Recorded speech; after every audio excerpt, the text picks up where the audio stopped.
له الهدى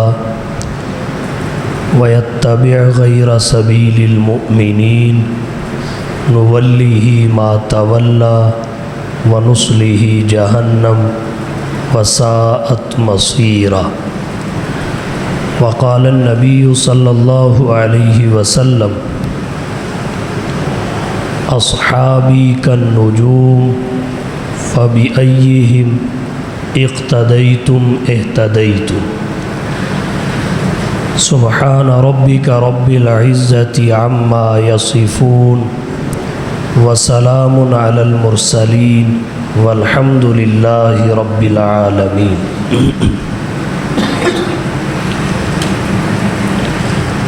واجب الاحترام معزز سامعین کرام،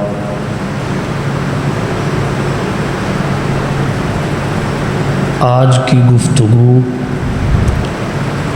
حضرات صحابہ کرام رضی اللہ تعالی عنہم اجمعین کے اسوہ کے حوالہ سے ہوگی۔ صحابہ کرام رضی اللہ تعالی عنہم اجمعین کا ذکر خیر یہ ہماری ضرورت ہے اور اس کے بے حد فوائد ہیں۔ چند ایک آپ کی توجہ کی نظر کرنا چاہوں گا۔ صحابہ کرام کے ذکر خیر کا ایک فائدہ تو یہ ہے کہ ان کی عظمت دلوں میں پیدا ہوتی ہے۔ نمبر دو، ان کی حقیقی پوزیشن اور اسلام میں آئینی حیثیت واضح ہوتی ہے۔ نمبر تین، صحابہ کرام ہمارے محسن ہیں۔ انہوں نے بڑی مشقتیں اور مصیبتیں برداشت کر کے سب سے قیمتی دولت اسلام اور ایمان کی ہم تک پہنچائی، اور حدیث شریف میں آتا ہے من لم یشکر الناس لم یشکر اللہ، جو لوگوں کا شکر ادا نہیں کرتا وہ اللہ کا بھی ادا نہیں کر پاتا۔ عربی کا مقولہ ہے الانسان عبد الاحسان، انسان احسان کا بندہ ہے، اپنے محسن کا شکر گزار بن کے رہتا ہے۔ صحابہ کے متعدد احسانات ہیں، ان کے احسانات کا تقاضا یہ ہے ہم ان کی شکر گزاری کریں، اور شکر گزاری میں جہاں ان کی اتباع آتی ہے وہاں ان کا اچھے الفاظ میں ذکر بھی ہے۔ تو یہ صحابہ کرام کا ہم پر حق ہے، ادائیگی کے لیے ان کا ذکر خیر ضروری ہے۔ ایک وجہ اور بھی ہے، اللہ کے نبی صلی اللہ علیہ وسلم نے خود فرمایا اذکروا محاسن اصحابی، میرے صحابہ کی اچھائیوں کو بیان کیا کرو۔ تو حکم نبوی کی تعمیل بھی ہے۔ صحابہ کرام کے ذکر خیر کا ایک بڑا فائدہ یہ ہے اجر و ثواب حاصل ہوتا ہے، ایمان کو جلا ملتی ہے۔ صحابہ کرام کے ذکر خیر کا ایک فائدہ یہ بھی ہے کہ صحابہ کرام کے ساتھ ان کے تذکرہ خیر سے ہماری نسبت، تعلق اور محبت کا اظہار ہوتا ہے۔ اور ایک بہت بڑا فائدہ یہ ہے کہ ان سے رہنمائی لینا آسان ہو جاتی ہے، اور یہ سب سے بڑا فائدہ ہے کہ صحابہ کرام کی زندگیوں سے، ان کے نقش پا سے ہم رہنمائی حاصل کریں، کیونکہ صحابہ کرام وہ صاف اور شفاف آئینے ہیں جن کے سامنے جب ہم اپنے آپ کو کھڑا کرتے ہیں تو ہمیں اپنی کمزوریاں نظر آ جاتی ہیں، صحابہ کرام وہ صاف اور شفاف آئینے ہیں جن کو سامنے رکھ کر ہم اپنی کمزوریوں کو، خامیوں کو دیکھ سکتے ہیں اور ان کی اصلاح کر سکتے ہیں۔ تو ان متعدد وجوہ کی بنا پر صحابہ کرام کا ذکر خیر ہماری دنیاوی اور اخروی ضرورت ہے۔ صحابہ کرام کے ذکر کے کئی پہلو ہیں، متعدد جہتیں ہیں۔ آج ہم ان کا ذکر کریں گے رہنمائی کے حوالہ سے۔ صحابہ کرام کی ذوات مقدسہ ایسی ذوات ہیں جن سے عملی زندگی میں ہمیں مکمل رہنمائی ملتی ہے۔ آپ کہیں گے کیسے؟ اللہ تعالیٰ نے آخرت کی کامیابی کا مدار دو چیزوں کو قرار دیا۔ نمبر 1 ایمان، نمبر 2 اعمال صالحہ۔ ایمان اور اعمال صالحہ، نجات کامل کے لیے دونوں کی ضرورت ہے۔ نجات فی الجملہ کے لیے ایمان بھی اپنا اثر دکھائے گا، تو کامل نجات ایمان اور اعمال صالحہ کے ساتھ جڑی ہوئی ہے۔ اللہ نے قرآن کریم میں فرمایا ان الذین آمنوا وعملوا الصالحات کانت لہم جنات الفردوس نزلا۔ بے شک وہ لوگ جو ایمان لائے اور صالح اعمال کیے، ان کے لیے مہمانی کے طور پر جنت الفردوس ہے۔ اور لطف کی بات یہ ہے، ایمان کا معیار اللہ نے صحابہ کے ایمان کو بتایا اور اعمال کا معیار بھی صحابہ کے اعمال کو بتایا۔ اللہ اور اس کے رسول کی تعلیمات ہمارے لیے یہ ہیں کہ ایمان کے لیے معیار اور سیمپل صحابہ کا ایمان ہے، اور اعمال کے لیے معیار اور سیمپل بھی صحابہ کے اعمال ہیں۔ ایمان کے بارے میں واضح نص ہے فَإِنْ آمَنُوا بِمِثْلِ مَا آمَنْتُمْ بِهِ فَقَدِ اهْتَدَوْا وَإِنْ تَوَلَّوْا فَإِنَّمَا هُمْ فِي شِقَاقٍ۔ اگر لوگ ایسے ایمان لائے جیسے اے صحابہ کرام تم ایمان لائے، فَقَدِ اهْتَدَوْا پھر تو ہدایت پائیں گے، وَإِنْ تَوَلَّوْا اور اگر ویسے ایمان نہ لائے، فَإِنَّمَا هُمْ فِي شِقَاقٍ وہ شقاق میں ہوں گے، بدبختی میں، ضد میں، حسد میں، بغض میں، عناد میں، ہٹ دھرمی میں، ناکامی اور تباہی میں۔ فَسَيَكْفِيكَهُمُ اللَّهُ اب اللہ جانے اور وہ جانے، وَهُوَ السَّمِيعُ الْعَلِيمُ وہ سننے جاننے والا ہے۔ تو اللہ نے امت محمدیہ کے ایمانوں کے لیے صحابہ کے ایمان کو سیمپل قرار دیا ہے۔ دنیا میں جب کوئی فیکٹری کا مالک کسی کاریگر سے کوئی چیز بنواتا ہے تو اسے ایک سیمپل دیتا ہے، کہتا ہے اس کے مطابق بنا کر لانی ہے، اگر اس کے موافق اور مطابق ہوئی تو اجر ملے گا، وگرنہ لینے کے دینے بھی پڑ سکتے ہیں۔ تو اللہ نے بھی صحابہ کے ایمان کو پوری امت کے ایمان کے لیے معیار اور سیمپل قرار دیا۔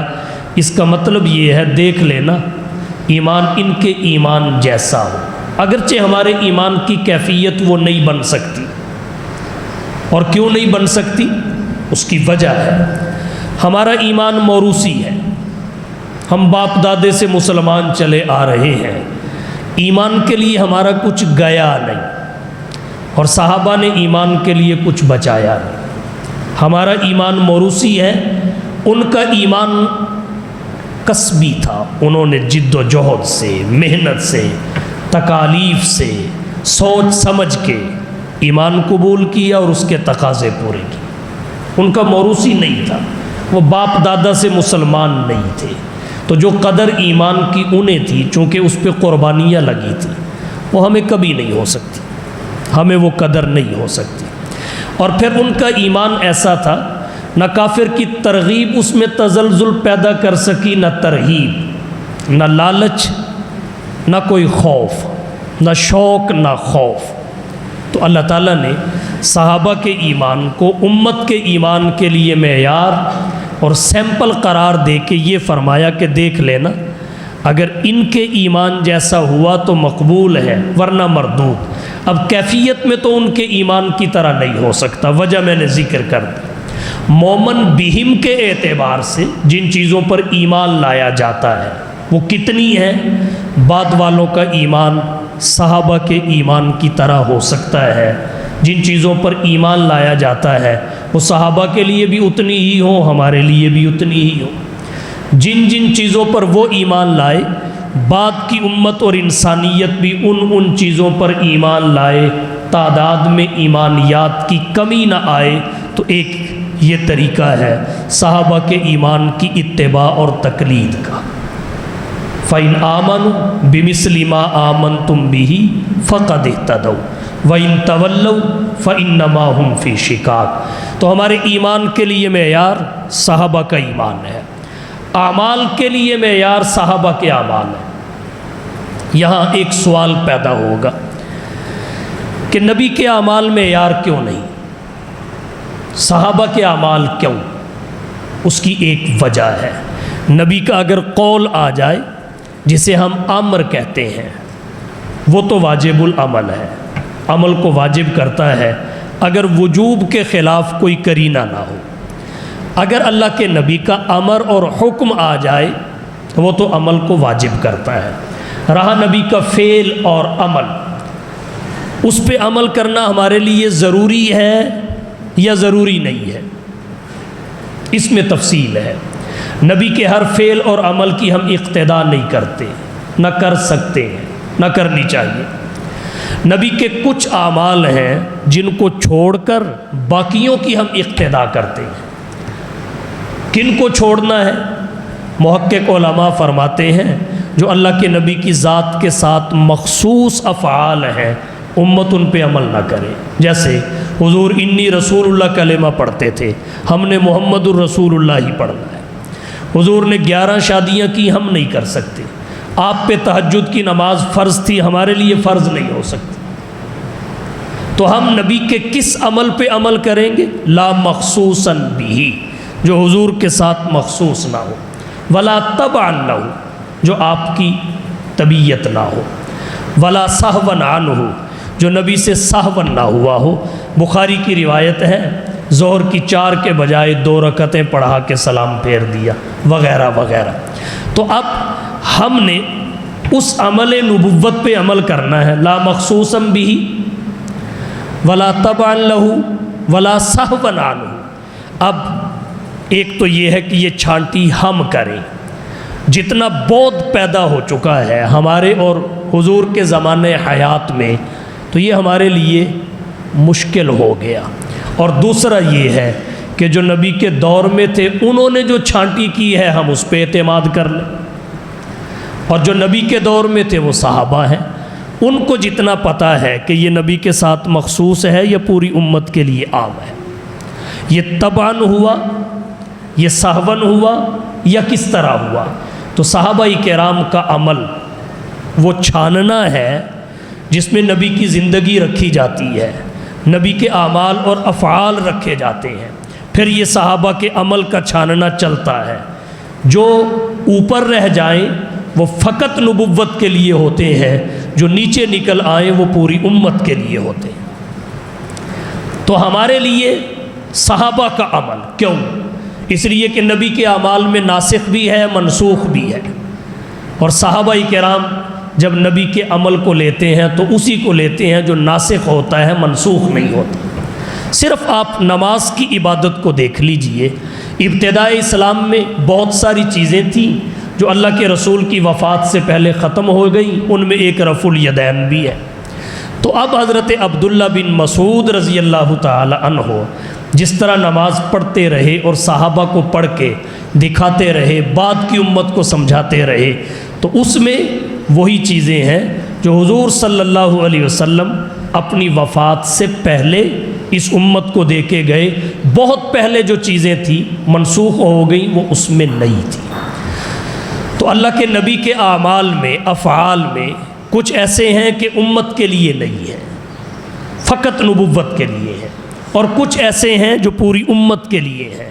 پھر ان میں درجہ بندی ہے، فقہا نے درجہ بندی کی ہے نبی کی عمل کی کیفیت کو دیکھ کر کہ کس قدر کس عمل کا اہتمام کیا، اس اہتمام کو پیش نظر رکھتے ہوئے فقہا نے درجہ بندی کی، واجب کون سا ہے، سنت کون سا ہے، نفل کون سا ہے، وغیرہ وغیرہ۔ تو یہ ساری چیزیں ہمیں صحابہ سے پتہ چلتی ہیں، اس لیے صحابہ کو نکال کر ہم نہ ایمان تک پہنچ سکتے ہیں، نہ نبی کی زندگی اور اعمال تک پہنچ سکتے ہیں۔ اس لیے ہمارے لیے ایمان کا معیار بھی صحابہ کا ایمان ہے، اور ہمارے اعمال کا معیار بھی صحابہ کے اعمال ہے۔ صحابہ کرام کی زندگیاں اسوہ ہے، نمونہ عمل ہے، عمل کے لیے نمونہ ہے۔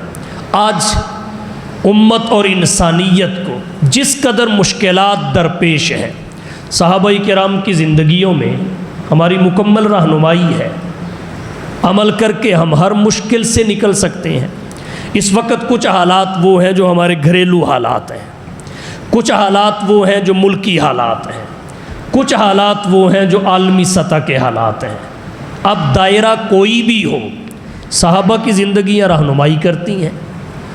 مشکل کیسی ہی کیوں نہ ہو، صحابہ کرام کی سیرت و کردار سے رہنمائی لے کر ہم نکل سکتے ہیں۔ تو ذکر صحابہ کا سب سے بڑا فائدہ یہ ہے کہ رہنمائی حاصل کی جائے، ان صاف اور شفاف آئینوں کے سامنے اپنے آپ کو پیش کر کے اپنی خامیوں کو دیکھا جائے اور اصلاح کی جائے۔ ہمارے گھریلو حالات کیا ہیں؟ مثال کے طور پہ گھروں میں ایک بڑا جو مسئلہ ہے وہ میاں بیوی کی نا اتفاقی کا ہے، بدسلوکی کا ہے، عدم برداشت کا ہے۔ صحابہ کرام کی زندگیاں ہماری کامل رہنمائی کرتی ہیں۔ زیادہ تفصیلات میں نہیں جاتا، صرف ایک واقعہ ذکر کرتا ہوں جو فقی ابو اللیث السمرقندی رحمہ اللہ نے تنبیہ الغافلین میں ذکر کیا، اور دیگر صوفیاء نے اپنی اپنی کتب میں ذکر کیا۔ فرماتے ہیں حضرت عمر رضی اللہ تعالی عنہ کی خدمت میں ایک شخص آیا اپنی بیوی کی شکایت اور شکوے کے لیے۔ جب حضرت عمر کے مکان اور دروازے کے پاس پہنچا تو دیکھا حضرت عمر کی اپنی بیوی حضرت ام کلثوم بڑی تیز کلامی کر رہی ہے، سخت کلامی سے پیش آ رہی ہے، تو وہ واپس پلٹنے لگا۔ حضرت عمر نے دیکھ لیا، بلا کے آنے کا سبب پوچھا۔ وہ کہنے لگا جی چھوڑو کی کرنا جے پوچھ کے، جس پریشانی میں میں مبتلا ہوں مجھ سے زیادہ آپ مبتلا ہیں، تو آپ مجھے کیسے نکالیں گے؟ حضرت عمر نے بالآخر پوچھا چلو بتاؤ تو صحیح۔ وہ کہنے لگا میں آیا تھا اپنی بیوی کا گلہ شکوہ کرنے کے لیے، لیکن میں نے آپ کی بیوی کو جب آپ کے ساتھ سختی سے بولتے دیکھا، میں نے کہا یہاں یہ مسئلہ حل نہیں ہوگا، کہیں اور چلتے ہیں۔ حضرت عمر رضی اللہ تعالی عنہ نے پوچھا اچھا بیوی سختی کرتی ہے؟ کہنے لگا جی بڑی سختی کرتی ہے۔ حضرت عمر رضی اللہ تعالی عنہ نے فرمایا دیکھو میری بیوی سختی سے بات کر رہی تھی، جی کر رہی تھی، میں اس کی سختی برداشت کرتا ہوں، اور برداشت کرنے کا سبب یہ ہے کہ اس کے مجھ پہ کچھ احسانات ہیں، میرے ذمے اس کے کچھ حقوق ہیں۔ اب بندے میں یہی بڑی آکڑ ہوتی ہے، بیوی کے بندے پہ کیا احسانات ہو سکتے ہیں، لیکن اگر بندہ دیکھے تو ہوتے ہیں، ماننے چاہیے۔ اس کے ذہن میں بھی یہی بات ہے، جی کون سے احسانات ہیں؟ حضرت عمر نے فرمایا سنو، میری بیوی کا سب سے پہلا احسان اور حق یہ ہے کہ وہ میرے اور جہنم کے درمیان آڑ ہے، وہ ہے تو میں بھٹکتا نہیں، وہ میرے اور جہنم کے درمیان آڑ ہے۔ دوسرا حق یہ ہے کہ نکاح ہم دونوں کا ایک دوسرے کے ساتھ ہوا ہے، اس کا مجھ سے، مجھ کا اس سے، لیکن وہ میرے گھر میں آ کے رہتی ہے، میں اس کے گھر میں جا کے نہیں رہتا۔ اور ایک احسان اس کا مجھ پر یہ ہے کہ کھانا میں نے کھانا ہوتا ہے پکا کے وہ دیتی ہے، کپڑے میں نے پہننے ہوتے ہیں دھو کے وہ دیتی ہے، میں کام کاج کے لیے گھر سے باہر نکل جاتا ہوں، میرے گھر کی رکھوالی وہ کرتی ہے، بچے میرے ہیں، نسب کس کی طرف منسوب ہوتا ہے؟ وَعَلَى الْمَوْلُودِ لَهُ رِزْقُهُنَّ وَكِسْوَتُهُنَّ بِالْمَعْرُوفِ۔ فقہا نے لکھا ہے اس آیت کی روشنی میں نسب باپ کی طرف منسوب ہوگا، تو اولاد میری ہے تربیت یہ کرتی ہے، اولاد میری ہے تربیت یہ کرتی ہے، میرے گھر بار کی رکھوالی یہ کرتی ہے۔ اور پھر ایک بات اور بھی ہے،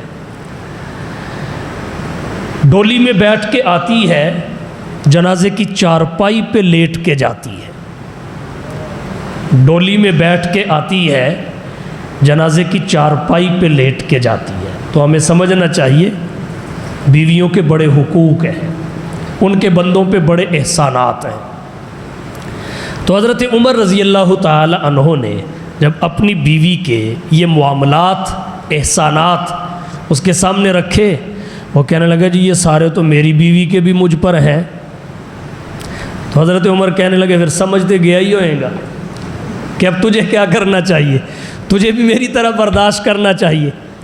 تو خیر اس نے برداشت کرنا شروع کیا، کچھ عرصے کے بعد ملاقات ہوئی، کہنے لگا جی اب ہمارا گھریلو ماحول بڑا سازگار ہے، بڑا اچھا پیار محبت کا ماحول ہے۔ تو صحابہ کی زندگیاں ہمارے لیے نمونہ ہیں، ان کی زندگیوں سے ہم رہنمائی حاصل کریں، کوئی مسئلہ ایسا نہیں جو حل نہ ہو۔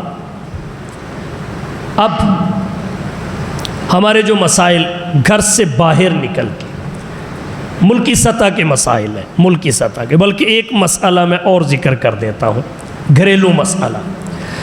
ہمارا ایک مسئلہ یہ بھی ہے، آمدن کم خرچ زیادہ، آمدن کم خرچ زیادہ۔ معاشی حوالے سے تقریباً 60% لوگ پریشان ہیں، آمدن کم ہے خرچ زیادہ ہے، اخراجات زیادہ۔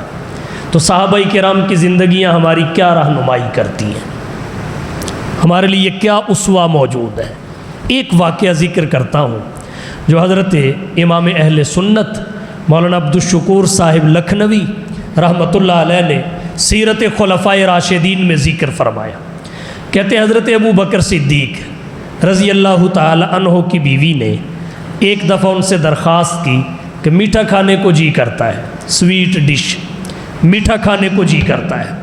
وہ کہنے لگے میرے پاس تو کچھ بھی نہیں ہے، تو چلو آپ ایسا کر لو، جو بیت المال سے ہمیں وظیفہ ملتا ہے اخراجات کے لیے، تو روزانہ کے وظیفے میں سے تھوڑا تھوڑا بچا کے جمع کرتی رہو، جب وہ اتنی رقم بن جائے کہ اس سے سویٹ ڈش تیار ہو سکے تو پکا کے کھا لیں گے۔ تو بیوی نے روزانہ تھوڑا تھوڑا بچا کے رکھنا شروع کر دیا، روزانہ بڑی قناعت کی، بڑے صبر سے کام لیا، پیٹ کاٹا ہمارے محاورے میں کہتے ہیں، تھوڑا تھوڑا بچا کے رکھنا شروع کر دیا۔ تو جب اتنی مقدار میں پہنچ گیا کہ اس سے حلوہ تیار ہو سکے، تیار کیا، حضرت ابو بکر تشریف لائے، انہوں نے سویٹ ڈش بھی ساتھ رکھ دی کھانے کے ساتھ۔ حضرت ابو بکر صدیق رضی اللہ تعالی عنہ نے بی بی صاحبہ سے پوچھا یہ کہاں سے آیا؟ وہ کہنے لگی حضور آیا نہیں بنایا ہے۔ کہاں سے بنایا؟ پیسے کہاں سے آئے؟ تو بی بی صاحبہ کہنے لگی آپ نے خود ہی تو فرمایا تھا روزانہ کے خرچے سے تھوڑا تھوڑا بچا کے رکھتے رہنا، جب اتنی رقم ہو جائے کہ حلوہ بن سکے بنا لینا، تو میں نے ایسے ہی کیا ہے۔ کہنے لگے اچھا مجھے آج پتہ چلا کہ میرے اخراجات میں اتنا زیادہ ہے، اگر یہ نہ بھی ہو تو میرا گزر بسر ہو سکتا ہے۔ فوراً بیت المال کے انچارج کو لکھ دیا کہ میرے وظیفے سے اتنی مقدار روزانہ کی بنیاد پہ کم کر دی جائے، یہ قناعت۔ اب آج کے دور میں ہم ایسی قناعت اختیار نہیں کر سکتے، ہمارے لیے مشکل ہی نہیں ناممکن ہے، مشکل ہی نہیں ناممکن ہے، لیکن کوشش تو کر سکتے ہیں۔ اور میں عرض کیا کرتا ہوں ضرورت بھی پوری کر لیں، سہولت بھی لے لیں، اس سے آگے تعیش کا ایک درجہ ہے بس وہ چھوڑ دیں۔ ضرورت بھی پوری کر لیں، سہولیات بھی حاصل کر لیں، مگر اس سے آگے جو تعیش کا درجہ ہے جسے عیش و عشرت کہتے ہیں، اگر اس پہ امت کمپرومائز کر لے تو یہ ہماری معاشی پریشانیاں ختم ہو سکتی ہیں۔ اور پھر یہ ایسا کلیہ ہے، گھر میں آ جائے تو گھر میں بہتری آ جائے گی، ملک میں آ جائے تو ملک میں بہتری آ جائے گی، ملک میں بہتری۔ یہ جو پروٹوکول کلچر ہے، وی آئی پی کلچر. اگر سرکاری افسران کو ایسی گاڑیاں مل جائیں جو تیل کم کھاتی ہیں، حجم ان کا کم ہے، تو یقیناً اس سے بہت بہتری آئے گی معیشت میں بہت بہتری آئے گی. تو صحابہ کی زندگیاں ہماری کامل رہنمائی کرتی ہیں. اب آئیے گھریلو مسائل سے نکل کے ملکی مسائل پہ. ہمارے ملکی مسائل بھی بہت سارے ہیں. ہمارا ایک بڑا ملکی مسئلہ احتساب اور کرپشن کا ہے. ہم احتساب نہیں کر پا رہے. اور جب تک احتساب کا سسٹم اور نظام مضبوط نہ ہو، کرپشن کا خاتمہ نہیں ہو سکتا. صحابہ کی زندگیاں ہماری کیا رہنمائی کرتی ہیں؟ حضرت عمر رضی اللہ تعالی عنہ کے 2-4 حوالے آپ کے سامنے رکھوں گا. آپ اندازہ کر لیں گے کہ اگر ان پہ آدمی توجہ کو مرکوز کرے تو کامیابی ملتی ہے کہ نہیں ملتی. حضرت عمر رضی اللہ تعالی عنہ، مورخ طبری نے تاریخ طبری کی 4 جلد میں 207 صفحہ پہ لکھا کہ جب حضرت عمر رضی اللہ تعالی عنہ مسند خلافت پر متمکن ہوئے، آگے افسران کا تقرر اور تعین کرنا تھا، گورنر بنانے تھے، افسران مقرر کرنے تھے، تو حضرت عمر بن خطاب رضی اللہ تعالی عنہ صلاحیت کو تو نمبر 1 پہ دیکھتے تھے. صلاحیت ہے کہ نہیں، تو فعلی نہیں ہوتے تھے، ذی استعداد ہوتے تھے، کوالٹی ہوتی تھی. پھر تقرر اور تعین فرماتے تھے، اور جسے مقرر کرتے، مورخ طبری لکھتے ہیں، اس کو 5 نصیحتیں کرتے تھے. 5 نصیحتیں. پہلی نصیحت، حضرت عمر فرماتے تھے کوئی افسر اور گورنر ترکی گھوڑے پہ سواری نہیں کرے گا. آج کی زبان میں کہہ لیں لینڈ کروزر استعمال نہیں کرے گا. یہ اس وقت کی لینڈ کروزر تھی. کوئی افسر اور گورنر ترکی گھوڑے پہ سواری نہیں کرے گا. نمبر 2،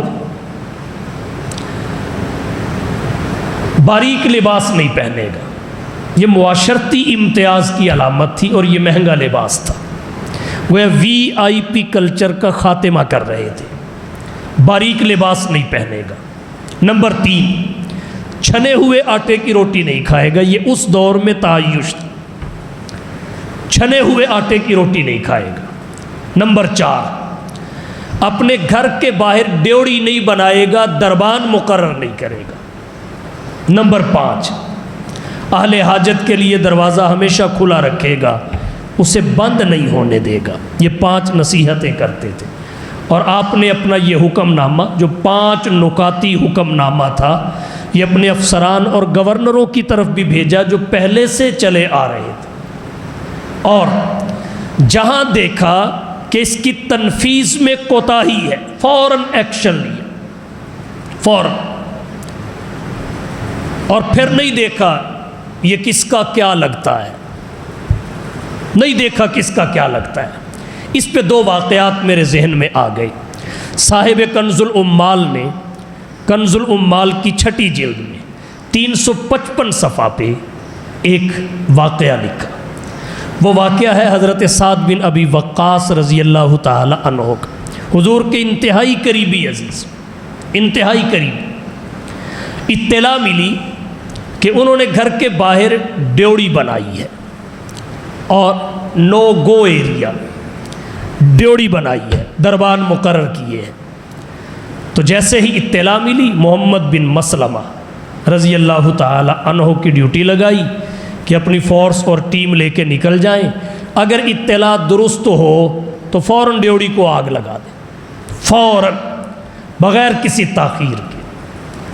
یہ امت مسلمہ کے سب سے پہلے آئی جی پولیس ہیں محمد بن مسلم رضی اللہ تعالیٰ عنہ. چلے گئے اپنی فورس اور ٹیم کے ساتھ. وہاں پہنچے تو اطلاع درست ثابت ہوئی، واقعتاً ڈیوڑی بھی بنی ہوئی تھی، دربان بھی مقرر تھے. حضرت سعد بن ابی وقاص اندر تشریف فرما تھے، تو انہوں نے جاتے ہی ڈیوڑی کو آگ لگا دی. گورنر صاحب نے، یہ کوفہ کے گورنر تھے، سعد بن ابی وقاص کوفہ کے گورنر تھے. گورنر صاحب نے محسوس کیا کہ باہر دھواں اٹھ رہا ہے، نکل کے دیکھا تو ڈیوڑی جل رہی تھی۔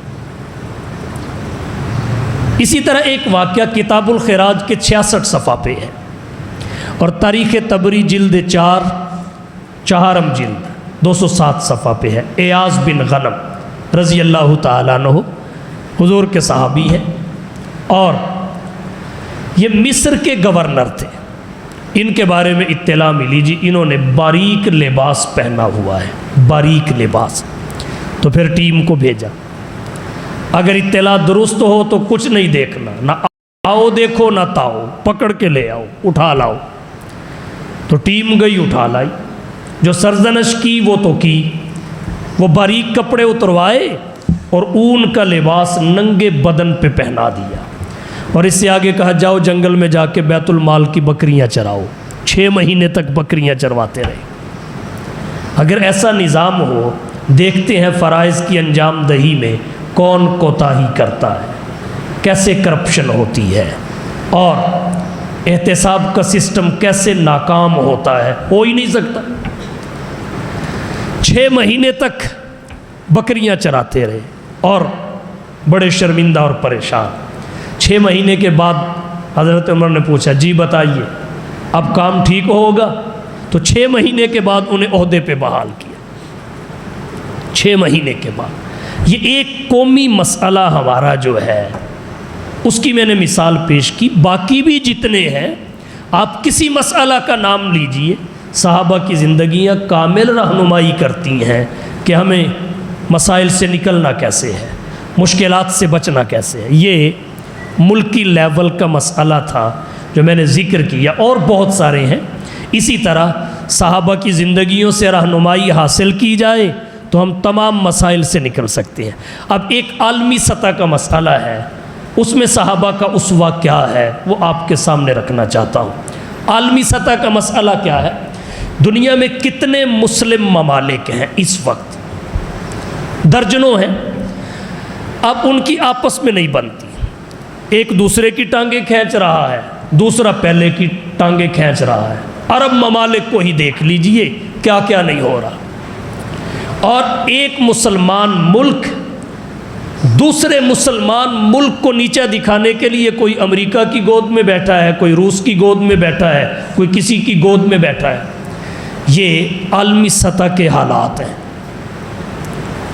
عالمی سطح کے۔ گویا مسلم ممالک ایک دوسرے کو نیچا دکھانے کے لیے، فلاپ کرنے کے لیے، ایک دوسرے کو ذلیل و رسوا کرنے کے لیے اغیار کی جھولی میں بیٹھ گئے، کفار اور اغیار کا آلہ کار بن گئے۔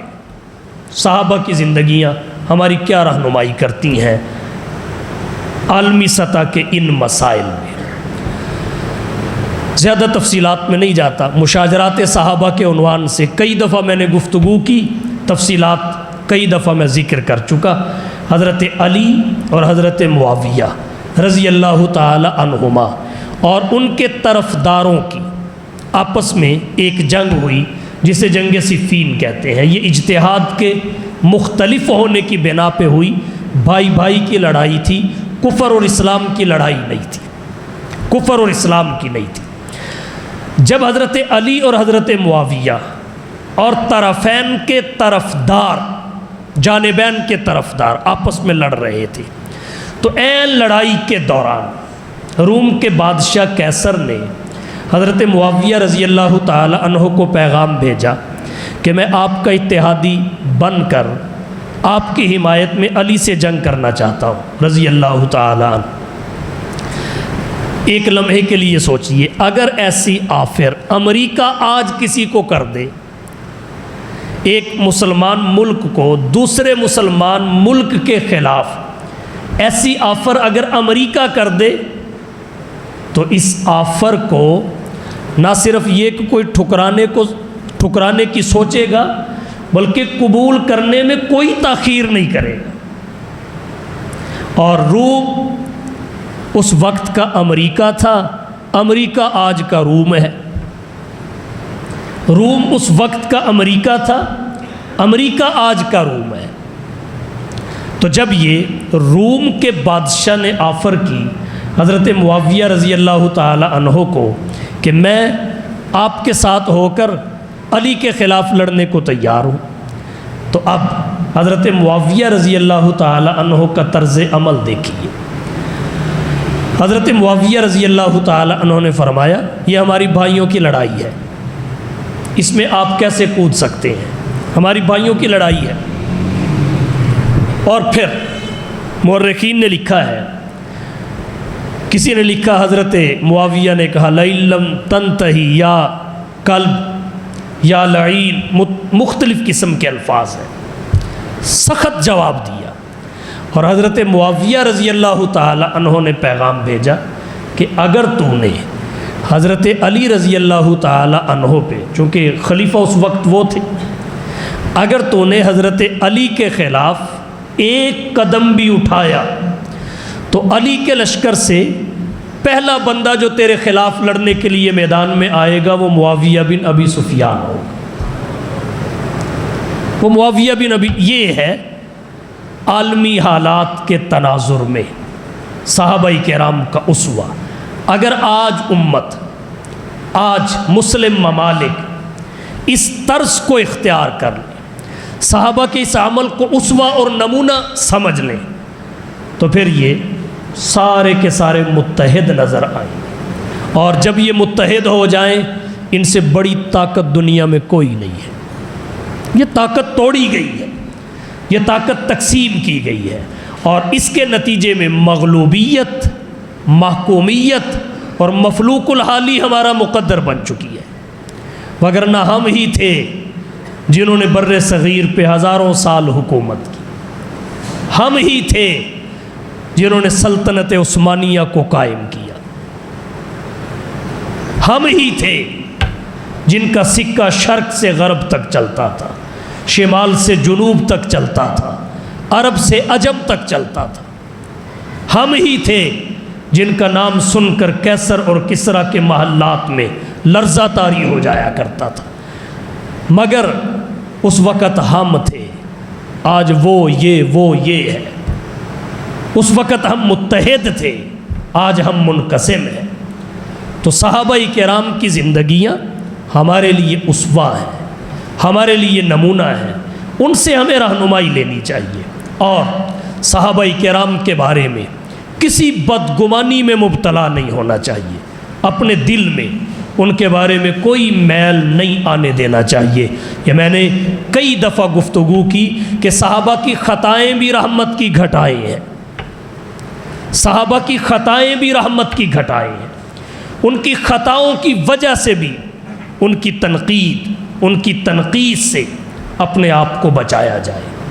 اللہ نے قرآن کریم میں اہل ایمان کے 3 گروہ بیان کیے، ایک کو مہاجرین کہتے ہیں، دوسرے کو انصار کہتے ہیں، اور تیسرے کو ان کا متبعین کہتے ہیں۔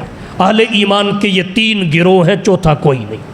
مہاجرین یہ پہلا طبقہ ہے اہل ایمان کا، للفقراء المہاجرین الذین اخرجوا من دیارہم واموالہم یبتغون فضلا من اللہ ورضوانہ وینصرون اللہ ورسولہ اولئک هم الصادقون۔ دوسرا گروہ انصار کا ہے، والذین تبوؤا الدار والایمان من قبلہم یحبون من ہاجر الیہم ولا یجدون فی صدورہم حاجة مما اوتوا ویؤثرون علی انفسہم ولو کان بہم خصاصہ ومن یوق شح نفسہ فاولئک هم المفلحون۔ اور اہل ایمان کا تیسرا گروہ کون سا ہے؟ وہ ان دونوں کے متبعین کا۔ اس کے لیے قرآن کہتا ہے والذین جاؤوا من بعدہم یقولون ربنا اغفر لنا ولاخواننا الذین سبقونا بالایمان ولا تجعل فی قلوبنا غلا للذین آمنوا ربنا انک رؤوف الرحیم۔ اب ہمارا ایمان کس سے بندھا ہوا ہے؟ صحابہ کی اتباع سے۔ ہمارا ایمان صحابہ کی محبت کا اسیر ہے، ہمارا ایمان صحابہ کی بلندی درجات کی دعا سے، استغفار سے، اور اپنے دل کو ان کے کینے سے پاک صاف رکھنے کی تمنا اور التجا سے جڑا ہوا ہے۔ نہ ہم مہاجرین میں نہ انصار میں، تیسرے طبقے میں ہمارا شمار ہوتا ہے، اور اس تیسرے طبقے میں آ کر اہل ایمان کہلوانے کی شرطیں ہیں۔ وہ شرطیں کیا ہیں؟ یقولون، وہ یہ کہیں ربنا اغفر لنا ولاخواننا الذین سبقونا بالایمان ولا تجعل فی قلوبنا غلا للذین آمنوا ربنا انک رؤوف رحیم۔ آیات بینات کی پہلی جلد میں 28 صفحہ پہ صاحب الفصول نے امام باقر کی ایک روایت ذکر کی، آیات بینات میں اسے ذکر کیا گیا، اور حافظ مہر محمد صاحب میاں والوی ہمارے بزرگ تھے، وفات پا چکے، انہوں نے صحابہ کرام کی تحفظ اور دفاع کی بڑا عرصہ جنگ لڑی ہے۔ انہوں نے ایک کتاب لکھی عدالت حضرات صحابہ کرام، اس میں بھی انہوں نے یہ واقعہ ذکر کیا۔ امام باقر رحمۃ اللہ علیہ سفر پہ تھے، ان کا گزر کچھ بیٹھے ہوئے لوگوں کے پاس سے ہوا، ایک جماعت کے پاس سے گزرے۔ وہ خلفائے ثلاثہ کی عیب جوئی میں مصروف تھے، ان کے بارے میں بد کلامی کر رہے تھے۔ امام محمد باقر رحمہ اللہ نے جب سنا تو رک گئے، سوال کیا، بھائی ایک بات پوچھنا چاہتا ہوں اگر بتا دو۔ کہنے لگے جی پوچھئے۔ فرمایا کیا تم مہاجرین میں سے ہو؟ انہوں نے کہا نہیں جی۔ پھر پوچھا اچھا بتاؤ کیا انصار میں سے ہو؟ انہوں نے کہا جی انصار میں سے بھی نہیں۔ فرمانے لگے اچھا پھر اگلی بات مجھ سے سن لو، تم اہل ایمان میں سے بھی نہیں ہو، تم اہل ایمان میں سے بھی نہیں ہو۔ وہ بڑے حیران ہوئے، جی ہم تو اپنے آپ کو مومنین کرام کہتے ہیں، آپ کیا کہہ رہے ہیں؟ آپ کیا کہہ رہے ہیں؟ تو امام باقر رحمۃ اللہ علیہ کا استدلال سمجھیے۔ فرمایا اللہ تعالیٰ نے اہل ایمان کے 3 طبقے بیان کیے، نمبر 1 مہاجرین، نمبر 2 انصار، نمبر 3 ان کے متبعین۔ پہلے 2 طبقوں میں سے نہ ہونے کا اقرار تم خود کر چکے ہو کہ نہ ہم مہاجرین ہیں نہ ہم انصار ہیں۔ اب پیچھے ایک طبقہ بچتا ہے، تیسرا طبقہ۔ اس تیسرے طبقے میں آنے کی کچھ شرطیں ہیں، وہ شرطیں تمہارے اندر نہیں ہیں۔ وہ شرطیں کیا ہیں؟ یقولون، وہ یہ دعائیں کرتے ہوں ربنا اغفر لنا، ہمیں بھی بخش دے، اے پروردگار ہمیں بھی بخش دے، تو بخش، ربنا اغفر لنا ہمیں بھی بخش دے، ولاخواننا الذین سبقونا بالایمان، اور ہمارے پہلے مومن بھائیوں کو بھی، متقدمین اہل ایمان کو، صحابہ کرام کو، انہیں بھی بخش دے، ولاخواننا الذین سبقونا بالایمان۔ اور پھر ان کو بخشنے پہ ہی اکتفا نہ ہو، ساتھ یہ بھی لا تجعل فی قلوبنا غلا للذین آمنوا، صحابہ کے بارے میں ہمارے دلوں میں کینہ نہ آنے دینا، بغض نہ آنے دینا، نفرت نہ آنے دینا۔ لا تجعل فی قلوبنا غلا للذین آمنوا ربنا، اے ہمارے پروردگار انک رؤوف الرحیم، آپ صاحب رافت و رحمت ہیں۔ گویا وہ اللہ کو اللہ کی رافت و رحمت کے واسطے دے دے کے کہیں ہمارے دل کو صحابہ کے بغض سے پاک رکھنا، ہمارے سینے کو صحابہ کے کینے سے پاک رکھنا۔ کیوں؟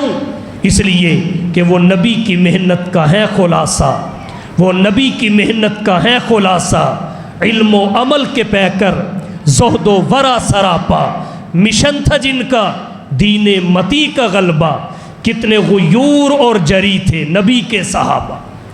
وہ انبیاء کی طرح پوری انسانیت سے افضل تو نہیں ہے، مگر انبیاء کے بعد پوری انسانیت سے افضل ضرور ہے۔ وہ انبیاء کی طرح معصوم تو نہیں ہے، لیکن یاد رکھیے محفوظ، مغفور اور عند اللہ مقبول ضرور ہے۔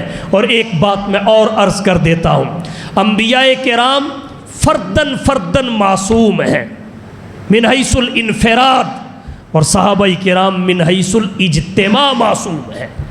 صحابہ کرام معصوم ہیں، انبیاء کی طرح معصوم تو نہیں، البتہ محفوظ، مغفور، عند اللہ مقبول ضرور ہے۔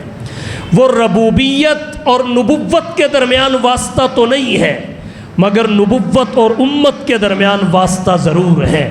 ان پہ قرآن اگرچہ اترا تو نہیں ہے، مگر وہ قرآن کے اولین مخاطب اور محافظ ضرور ہیں۔